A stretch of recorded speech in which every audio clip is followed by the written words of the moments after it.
Hey there, everybody, and welcome to the Ruby Rose live stream here on June 5th. Sorry we're a little late today, being that we're open. We have to work with the guests that come in. So, first of all, today we want to talk a little bit about being open. We did officially open on Wednesday, the 3rd, and we're open 10 to 4 a.m. or 4 p.m. every day, Wednesday through Saturday. So, we'd love for you guys to come by and see us. For our members, the newsletter will be out very soon. We had a little bit of a hiccup with printing, but we got that taken care of. So that'll be coming out to you guys soon. Before we start talking about this week's historical figure, Rachel Fleming, I did want to talk a little bit again about our friends over at Cat Designs. Cat Designs has some really amazing items that they brought into our gift shop here. Some paintings that are one-of-a-kind paintings, some great jewelry, and some really cool jewelry boxes that you can keep it in. One of which actually has Joseph on it, which is kind of a rare piece. So we definitely want to thank them so much for all that they've done to help us out here at the Row with the gift shop. And we definitely would love you guys to come by, even if it's just to check out the stuff that they have. Check out Cat Designs items. You can also check them out on Facebook. I'll add that to the description before when we load up the in the comment section below. We'll put up Cat Designs information. And you guys can check out some of the products that they have. But you definitely should come by and check out some of that stuff. As I said last week, we are open, but we do have some restrictions, obviously. We do have safety procedures put in for cleaning, taking care of everything. And of course, all of our books and items are under glass now. But would love for you guys to come by and see us. So today we're going to talk about a very special woman who a lot of people in St. Joe don't know about. Her name is Rachel Burns Strumpf Sigler Fleming. Yes, and she did have all those last names. Miss Burns Fleming lived from 1829 to 1892. And the picture you guys are seeing there is of her painting we have here in the Row. That was donated by the Mrs. Constance Bridgewater's family. She was a fascinating figure here in St. Joseph. So I want to tell you a little bit about her. But to understand the story of Rachel Fleming and why she's so fascinating, we do have to talk a little bit about her second husband, Robert Fleming. Robert Fleming was born in Morris, Pennsylvania, to Quaker parents, and he decided he wanted to travel west. He loved the idea of going west, so he came to St. Joseph in 1855. He actually brought his first wife with him at that point, and when she arrived, she hated St. Joseph and returned to the east after divorcing him. And that's when Mr. Fleming actually decided to head on to Pikes Peak, Colorado. Ended up, when he reached there, he was told that it'd be a waste of his time to be there, and he came back to St. Joseph and met the widow, Rachel Burns Strumpf Sigler.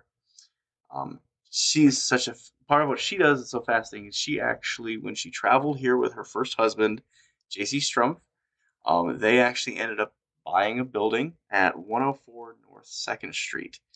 It's kind of where Wire Rope is. It's actually a park now. If you look it up on Google Maps, it's where the grass park across from Civic Arena is.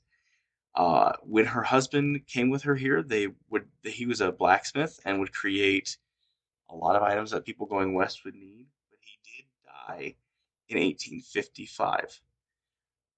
So Miss Fleming took over the store and operated it herself.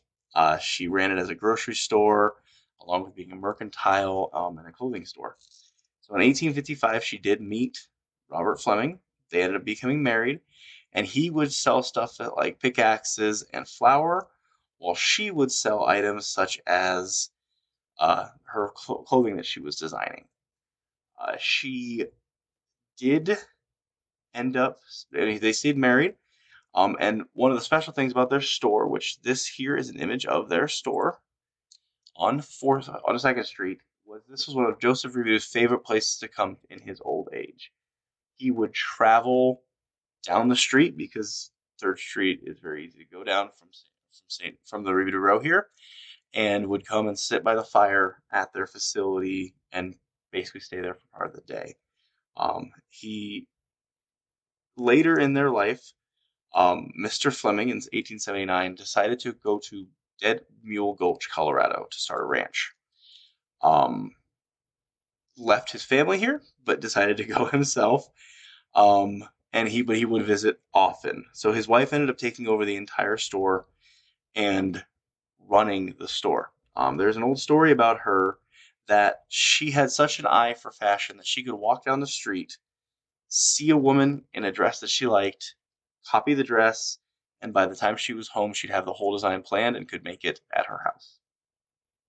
So when she decided, when that started becoming popular, her clothing became quite popular in the area. She decided to start marketing her wares to other regions, such as Chicago, Marysville, and some of the stuff like that. And she would actually put out advertisements in those regions. And we actually have a copy of one of the advertisements that basically reads off as look to you, interested lady, Miss R.B. Fleming of St. Joseph will be Marysville on November 1st, 2nd, and 3rd with a full line of fashion. Bonnets and hats, trimmed and unhemmed, silks, ribbons, and then she would list her prices, and then she would say exactly where she's at. So she would set up, in this case, she was set at the Sherman Hotel, and people would show up and purchase her products. That she was popular enough just to show up, have people show up to see it. So after her husband left, she did run the business as her own, like I said, but she was also a mother of 13 children. So she ran all that and had 13 kids running around the house. Uh, she ended up actually buying a house on 18th Street after for a while living in the upstairs part of the actual store that she owned. She lived to the age of 63, but unfortunately, she was actually killed in a buggy accident. She was working outside of the store one day, and a horse became startled. It was actually her favorite horse, Whitney, and her brother was hooking up to the buggy. The buggy got run away, and she ended up getting in an accident with that buggy and dying. So in 1992, the entire family lost a great person in their family. Um, but her fortune was actually caught up in the courts for many years. When she died, her property was valued for about $3,000, and one of her sons ended up selling it without the permission of the rest of the family. So they fought over the sale of the land itself. So she basically, after her death, her family fought over the land, and it was tied up for many, many years. But from stories through the family, she was a lively, nurturing woman. And one of her children that she took care of for many, many years at the actual reading of her funeral rites. And when they went through the case for the money for the house, found out that he was actually not her daughter. That when he was an infant, she had raised him on her own because his mother could not take care of him. So he actually was said to have been devastated by it because she never told him until he was an adult, or he never found out until after he was an adult that he was not her child. So Mr. Fleming ended up staying in that area for many, many years, or in the Dead Mule Gulch area, and then finally returned in the late 1890s. So after his wife had passed away, and lived until 1911.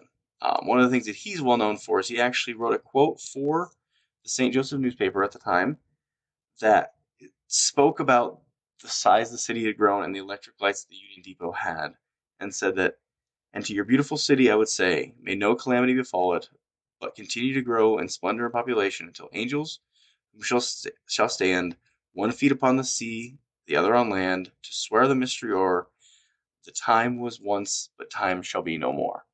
So his desire was for St. Joe to grow and be a beautiful city until the day that time ended.